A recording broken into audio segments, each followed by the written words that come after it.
enjoy your dinner. A couple of thoughts, and then I will introduce Senator Dan Patrick. We want to thank you again, as I've said multiple times. This idea came to us a while back, over a year ago, when we decided it was time to step forward and step out on this issue. Your presence here today, I think, is evidence that the messaging monolith and the received wisdom of the other side has not triumphed.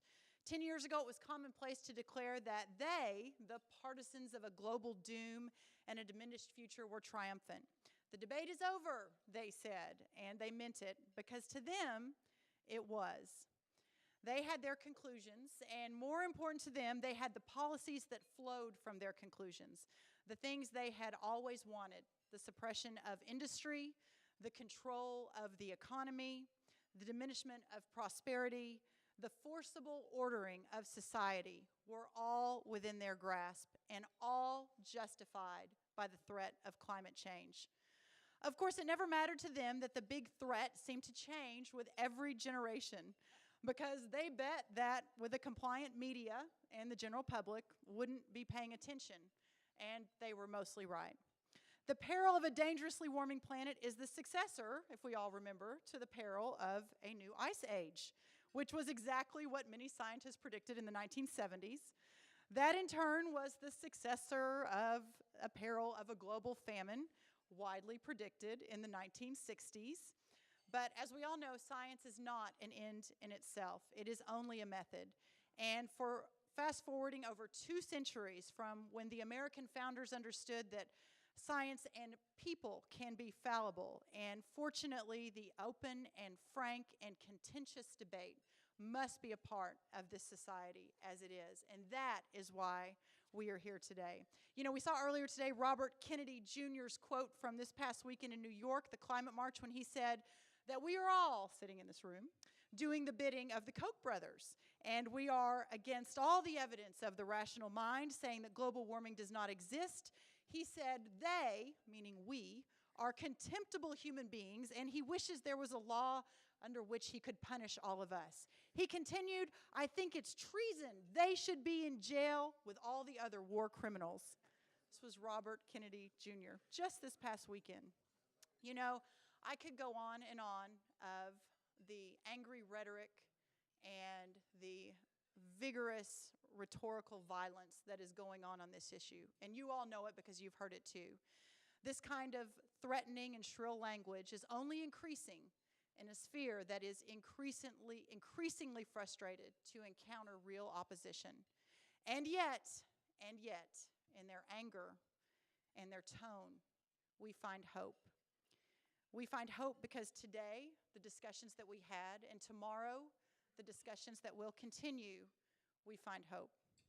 We find hope because we know the moral truths that are self-evident that will ultimately win. And we find hope because of the future leadership of the state of Texas. We find hope, that's true.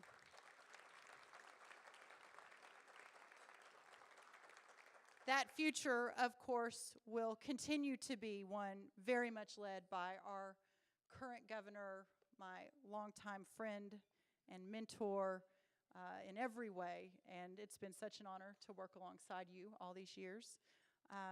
But to introduce our governor is the leadership of the next generation of Texas, and this is why we will have hope. Dan Patrick is one of those leaders, a small businessman, an incredibly successful radio personality in the Texas Senate, the author of over 100 pieces of legislation, all good, by the way. Often don't brag about passing lots of legislation, but when it's yours, they're good. The chair of the Senate Education Committee, and just a really, really good man. I look forward to his leadership. Senator Dan Patrick.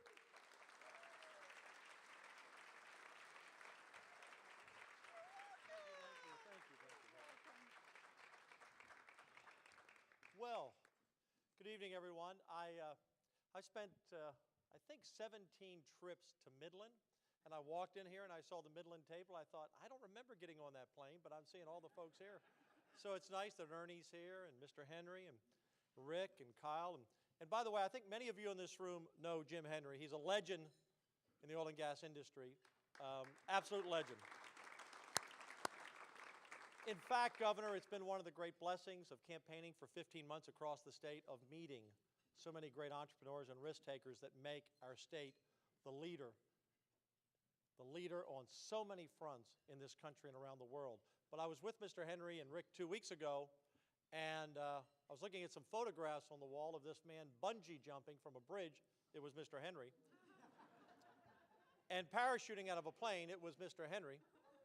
And Jim, for those of you who don't know, just stand up. I want to show you the man who's going to have 3 jumps with the Navy SEALs next week. 3.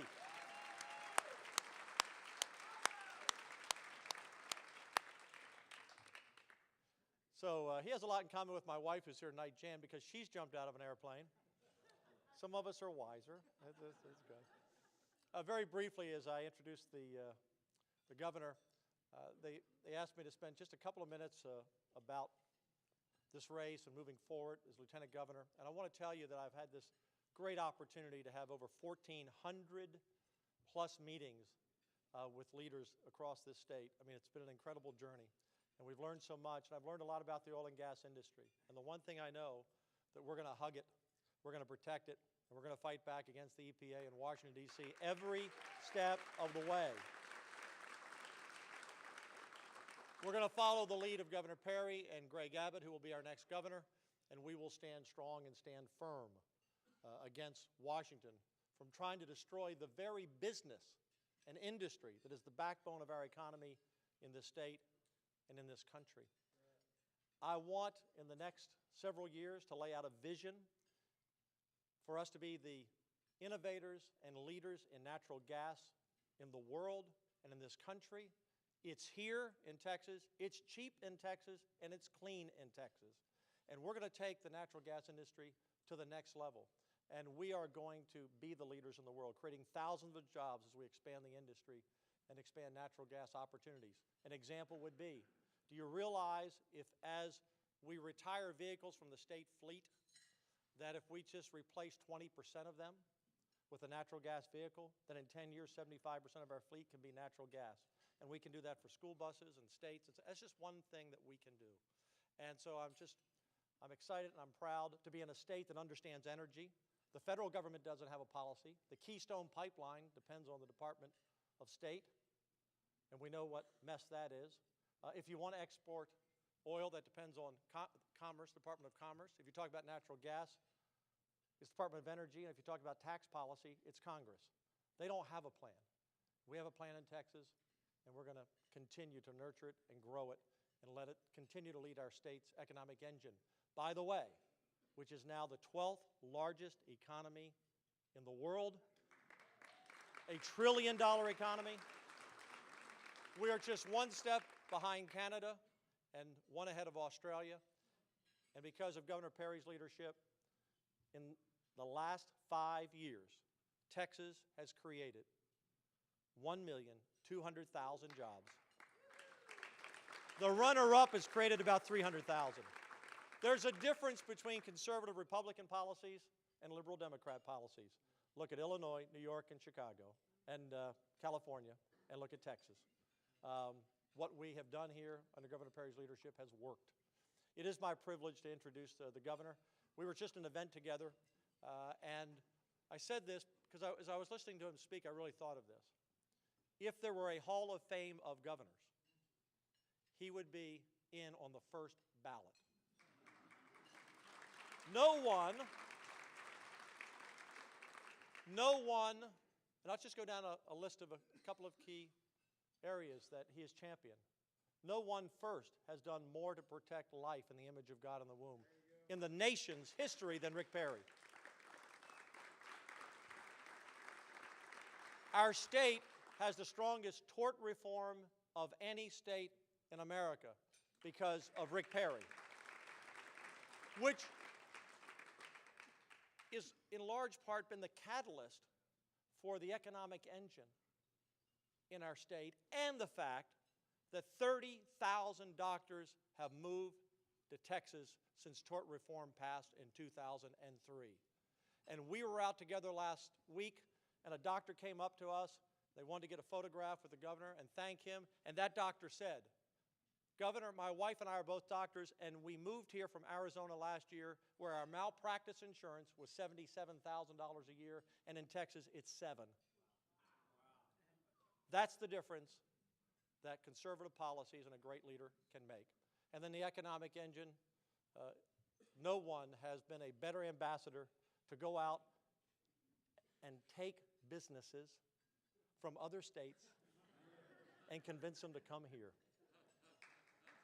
Governor Rick Perry, he's a friend, he's a fellow believer, he's a great family man, a great father, and I'm really, really honored to introduce him tonight. Governor Rick Perry.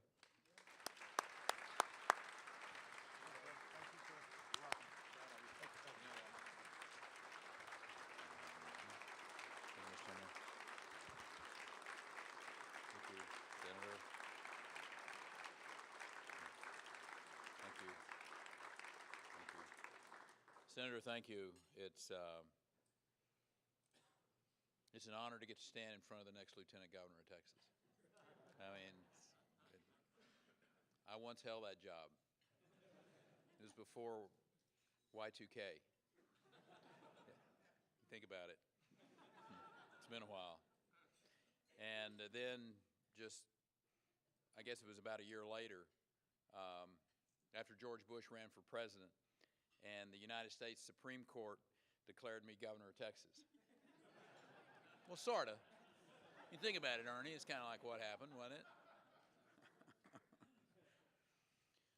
14 years later, to the frustration of the liberals in Texas, I am still the governor of Texas.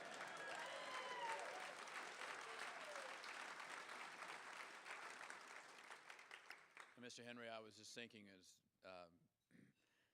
Dan was sharing that story about jumping out of an airplane, and having been a former C-130 pilot, and we would go and we would work with the 82nd Airborne on the green ramp at Pope Air Force Base, which is right next to the Army base there in North Carolina, Fort Bragg. And there was this crusty old 82nd Airborne sergeant who was back getting prepared for one of the jumps, and I was the co-pilot at that particular point in time, and our job was to brief the people in the back. And just, you know, I was probably a little bit of a wiseacre first lieutenant, and I told him, I said, "Sergeant," I said, "why would you guys want to jump out of a perfectly good airplane?" He said, "Lieutenant, there ain't never been a perfectly good airplane." So anyway, I kind of get why you do what you do. So anyway, you know, I love Brooke. She's been a great young person for me to watch and to, as she shared with you, to mentor. She came in my office in 1991 as I was a relatively new and relatively young agriculture commissioner. She was one of the FFA officers in our state, and she caught my attention because of her quick wit and her intellect. And then she was obviously headed off to a very successful collegiate life, and she chose to go to the beloved Texas A&M, and became the first female student body president in the history of the university.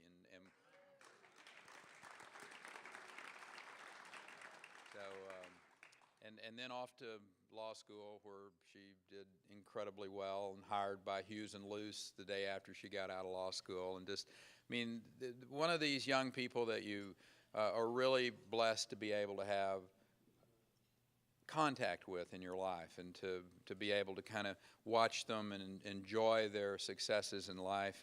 And as when George W. was won the presidency, and I knew I was going to be moving up, I called her, and she was working with Hughes and Luce, and I said, "Hey, Brooke," I said, "would you ever consider taking a step down from that amazingly high salary job that you have at Hughes and Luce and come work for the government in the governor's office?"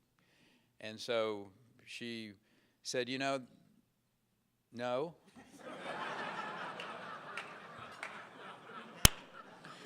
Actually, she didn't. She said, you know, Governor, that is the one thing that I would consider leaving this great job and this great law firm for. And she came over and worked with us, and then in our legal counsel's office. She was a deputy legal counsel, and then ran our policy shop.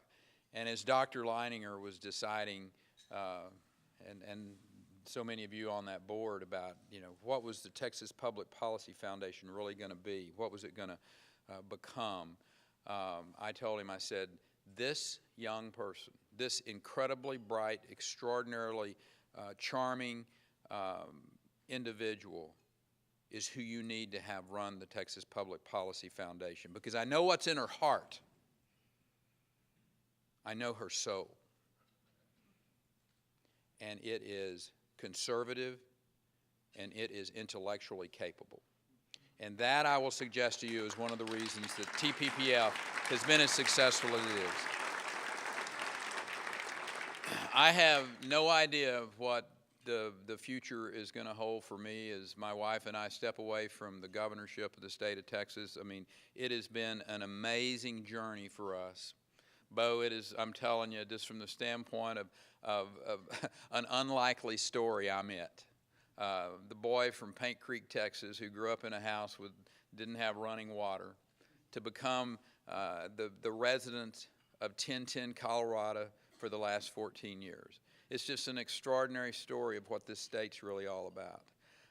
And all along that route, from the standpoint of when I was a boy legislator, it was the men and women who helped make up this entity called the Texas Public Policy Foundation, and then the actual foundation itself, that has been a great partner.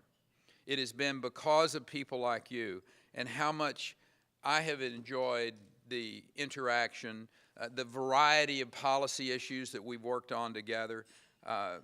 You've just been an amazing partner. And we have seen all of these varied issues that we've worked together on. We have fought the expansion of Obamacare in this state. We have been rethinking the criminal justice system in this state, where that we're not only tough on crime. People don't get Texas confused about us being tough on crime, but we're now smart on crime. And people across this country, the head of the Innocence Project, this last week in Lubbock, Texas, said there is no state in the nation that has made more progress and reforms in the criminal justice system than the state of Texas. And it's because of the Public Policy Foundation and the work that you all have done as a partner in this.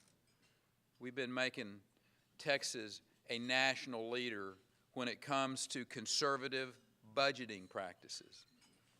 Steve, you have seen that in action. You've written about it. You have put the spotlight on it, of what we've been able to do in this state. And as we gather here tonight, in the energy capital of the world, in Houston, Texas, I am mindful of how American energy and the innovation of American energy, Senator, has changed the last century, and how it's already begun to change this current century. On January the 10th of 1901, Captain Anthony Lucas struck oil at Spindletop. Isn't that awesome? What happened that day helped change the world. The successful exploration of oil, natural gas, of coal, it would power the automobile revolution. It would power the electricity grid. It would create new ways to heat and cool our homes, and it would assist in the development of products from cell phones to window frames, changing the way that we lived. The impact of the oil and the natural gas and the coal productivity, and the impact on our quality of life, and I might add on human life expectancy, you cannot overstate the importance of that for the world. These products, if you will, these natural resources have revolutionized the world. But for the last 40 years, the reliance on oil has made us more dependent than we should have been on sources that are hostile to this country. From South America to the Middle East to the Asian countries.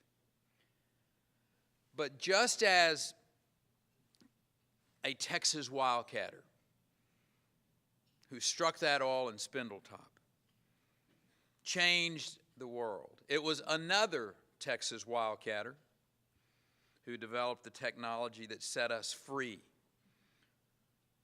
from those hostile, foreign sources of energy. In 1997, George P. Mitchell, class of 1940, Texas A&M, he introduced the slick water fracturing technique to the Barnett Shale. He made oil and gas. He made that extraction process economically feasible for the first time. The surge in the production of oil and gas that we have experienced in the last 10 years didn't happen because of some government mandate, and it sure didn't happen because of an EPA study. It happened because America is the land of innovation and entrepreneurs. That's why it happened.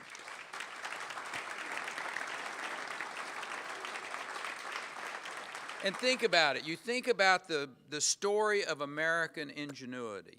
It's as old as Benjamin Franklin. It's what makes the American economy very unique in the world. We're always dreaming, and we're always talking about what Larry Ellison, the head of Oracle, talked about. He said, we're thinking about what's the next big thing. That's what we do. Whether it's innovations like the iPad, whether it's a serum that saved 2 doctors with the Ebola virus. America has been this place of innovation. It has been this culture of innovation that we strive for, that drives us.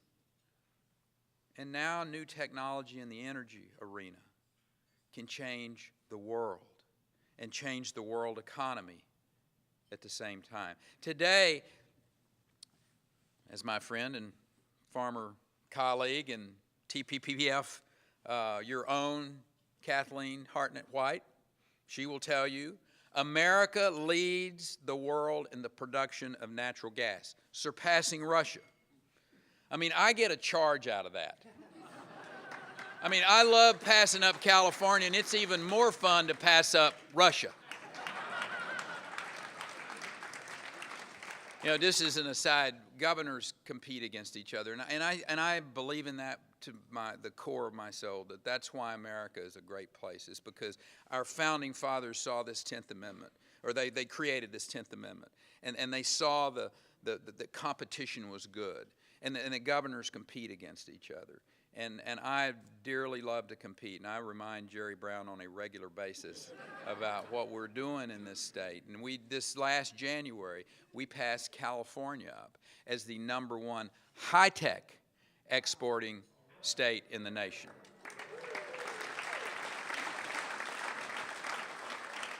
And you know why it's happened, and I know why it's happened. It's because we free people from overtaxation, overregulation, over-litigation, and we put accountable public schools into place so there's a skilled workforce. That's not rocket science. That's really pretty simple. The hard part's finding people like Dan Patrick that believe in it, that will stand up for it every day. That's the hard part, but we've been able to do that in Texas.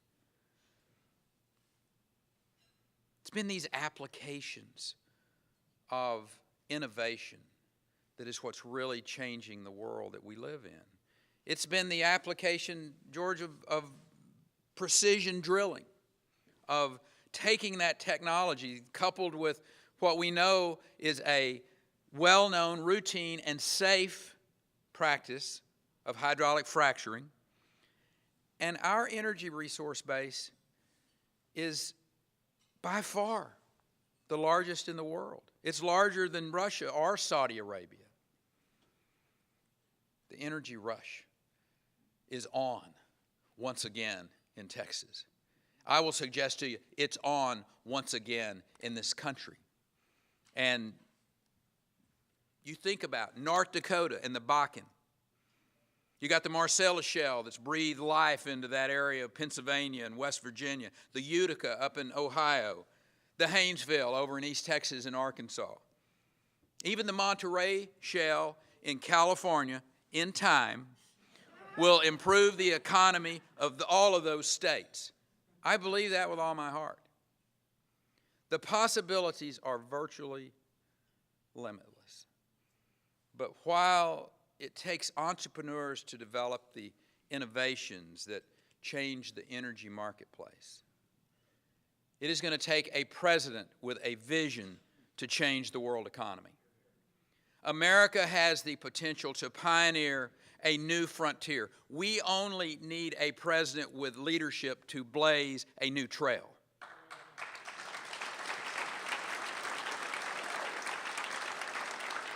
The surge in the production of oil and natural gas allows us the opportunity to reshape the global economy, eliminating our dependence on states that control massive sources of energy.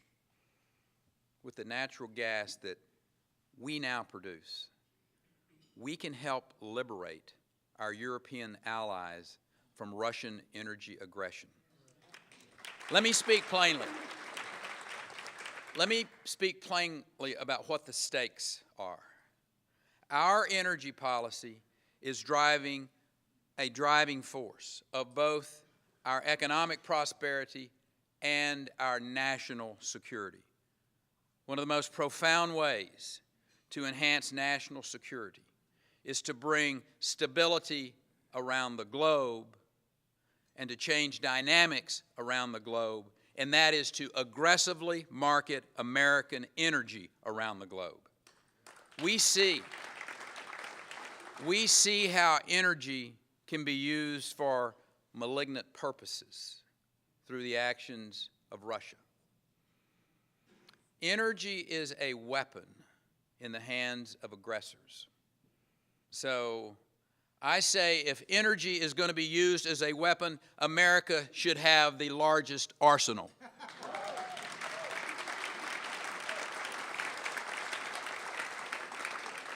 And the arsenal of American energy should not be used to bully other nations, but to set them free. Nations like Poland, which is building an LNG terminal to receive liquefied natural gas from sources around the globe. They need access to a competitive energy marketplace, one that forces Moscow to compete in the global marketplace. Years ago, the President withdrew our commitment to building a missile shield in Europe. His actions emboldened Russia, which has now annexed Crimea and sent soldiers to fight in Ukraine. While we seek peace with Russia, we know Mr. Putin does not respect lofty rhetoric. He respects real strength. The first order of business to restore the balance to Europe is for America to build an energy shield to protect our strategic allies. The sad reality is our foreign policy is that neither our allies or our adversaries know where we're standing right now. Our foreign policy is a muddled mess. One of the first things we must do to show leadership abroad is to accelerate the export of America's vast energy resources. We have more than 40 LNG facilities, export facilities, along our coast. To date, only a small number of those have full DOE approval.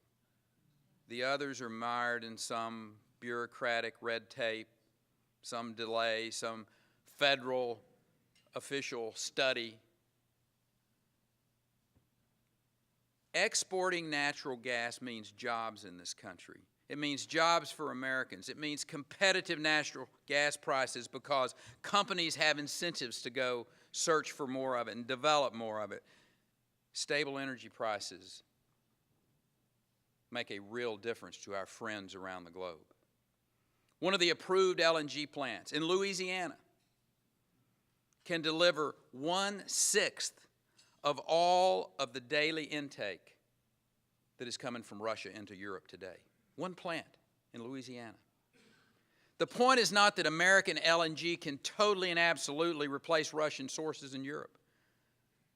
The point is that we have to open up that marketplace and send a message to Moscow that we will not allow you to hold our allies hostage.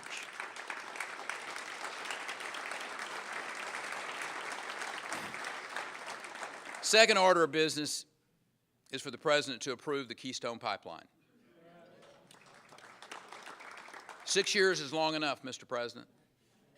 6 years of dithering, of debating, enough coalition politics, if you will, to appease a very narrow base at the expense of our national security. Keystone will create thousands of jobs, reduce our reliance on hostile energy, and it'll show that this administration is serious about energy policy. You know, the President likes to point out that energy and energy production is on the rise under his administration.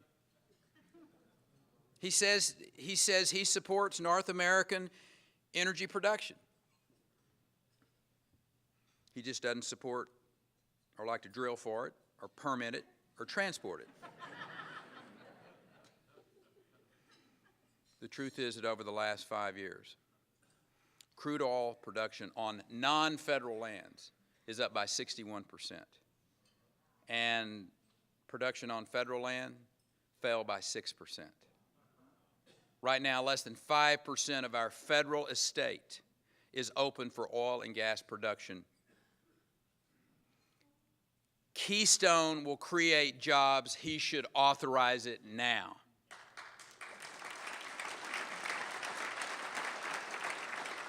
And now is the time for bold leadership. I mean, this is a game changer in the world. And it will protect American interest and our allies. It's not that we need a new energy policy. It's we need an energy policy. Now, the President should work with Congress to pass an energy plan that makes America energy secure by a specific date.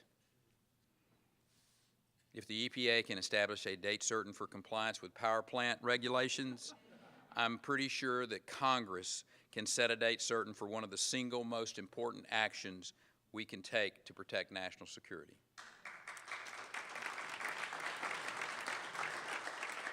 Our plan should include becoming the world's largest net exporter of energy. It should allow for exploration and production in untapped fields, and it should take us from the doldrums of anemic economic recovery to an absolute robust job creation in this country.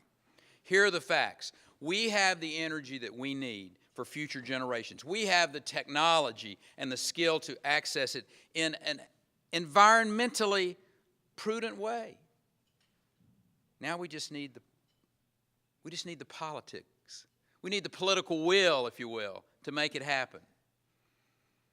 Our motto for energy should be, make what Americans buy what Americans make, and sell the rest to the world. That ought to be our story, our mantra. And together we can do that. We can make our economy stronger. We can make our nation more secure. Together we can create thousands of jobs by tapping this abundant energy resource. I'm reminded of the young Hispanic who dropped out of high school in 2006, got married, had a minimum wage job. Today, that young man, his lovely wife, and their children are living in a new 3-bedroom, 2-bath house. He's driving a new Tundra pickup truck because they're made in San Antonio. He lives down in Fremont, Texas. And he and his wife are talking about where these kids are going to go to college. You see something interesting happen along the way. Senator, in the state of Texas, you and your colleagues made decisions that we're going to use our natural resources in a thoughtful and a prudent way. That young man's making over $100,000 a year, driving a truck in the Eagle Ford. There's thousands of stories like that across this state and across this country, because we in the states had the will. We had the vision to put these policies into place. See, together we can send that message all across, not just this country, but around the globe, that we wield our energy supplies as a weapon for good. That we won't appease bullies, and we will stand with our friends. That is what the fight of our lifetime now is all about. We will do what Americans have always done. We will bring innovations to the market, and we will sell them to the world, and we will make this world a better place to live. God bless you, and thank you all for letting me come.